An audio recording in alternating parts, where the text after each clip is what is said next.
Hi guys, my name's Bumpa, and in today's video we're going to be talking about what I like to do in order to become better at Fortnite. Now to start this video off, I'd like to say that I'm obviously not the best player in the world, but I do think that I have improved significantly over the last couple months, and these are the things that I've been doing in order to get better. Also, take my word with a grain of salt, mix in other people's techniques for improving at the game, and find a mixture of everything in order to see what best suits you when it comes to this game. Alright, now let's get into it. First things first, Kovacs. I play about an hour of Kovacs each day, and the three main game modes that I'm going to play are Tile Frenzy Mini, and Ascended Tracking V2. Tile Frenzy is really good for training those shotgun shots. It's a little bit broader of a movement, and you're sort of flicking all over the place, and it's just good for your point-and-click, up-close shotgun style aim.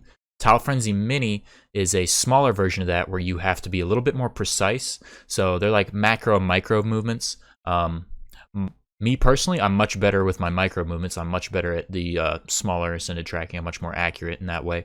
But those are the two main forms of point and click, the bigger movements and the smaller movements. So I do those mainly. And then I also do Ascended Tracking.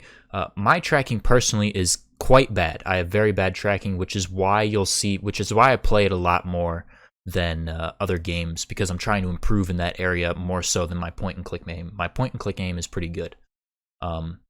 So yeah. After Kovacs, I generally like to use Kovacs first, and then I'll swap over to Fortnite, because as soon as a Fortnite's open, I'm probably going to be playing Fortnite pretty much the rest of the day.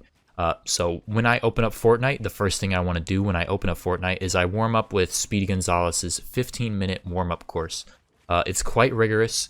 There are lots and lots and lots of things to do in it, and it's very repetitive, so you're able to sort of ingrain those mechanics into you that he does in the warm-up course. It doesn't cover everything, but it is a good starter, and it's a very good map for warming up. He has a lot of different edit combinations, a lot of different build combinations that you can do for pathing and stuff like that, which is really good for your late game scrim practice. After I do Speedy Gonzalez's warm-up course, I will swap over to just general playground building, doing 90s, cone jumps, stuff like that. Just find the right combination of stuff that you want to practice. I'm not going to tell you exactly what you need to practice, but I like to do like 20-ish minutes of playground free build in order to get the old mechanics warmed up, and then I'll probably grab a friend or another pro or somebody like that, and we'll playground fight each other and warm up that way. That's generally a good way to get the mind flowing and start understanding what you need to do and get your brain in sync with your mechanics, sort of. And then after playground fighting, I'm pretty much ready to start playing the actual game. I don't pub too much anymore. It's very rarely you'll see me pub. I like to play FNPL silver scrims, prac cord scrims when they're running, or just anything that involves a late chaotic sort of endgame style game. Pubs are fun every once in a while, but I'm definitely really focused on scrims. And these things that I've mentioned before, I feel like they get me sufficiently warmed up to perform my best when it comes to scrimming. And while I'm talking about scrimming, the mentality that you have going into scrims is pretty important. You don't want to go into scrims and just play them blindly and not recognize what you've done wrong or done well. You want to go back, watch some of your scrims if you played it well, or if you played it really poorly, see what you did wrong, see why you died in that situation. A general thing that I want to give a tip for you guys when you're going back over your VODs: never dismiss one of your deaths as, oh, I should have just aimed better there. Those types of deaths are very few and far between. When you're reviewing your VODs, you should really look for what caused you to be in that position that forced you to take a difficult shot.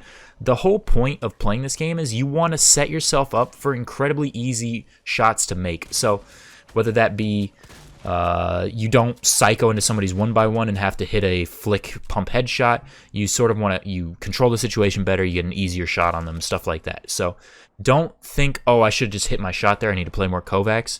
Kovacs is good so that your aim is consistent, but out of everything, your aim is your least consistent mechanic that you can have. You want to rely more on your decision making and your thought process rather than your raw aim. that'll generally get you killed, especially if you're on an off day aim-wise. So just focus on being better cerebrally before aim-wise, I should say.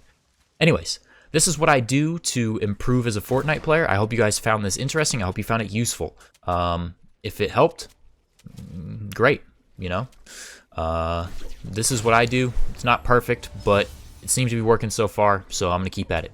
Anyways, hope you guys enjoyed the video, and have a great rest of your day. Peace.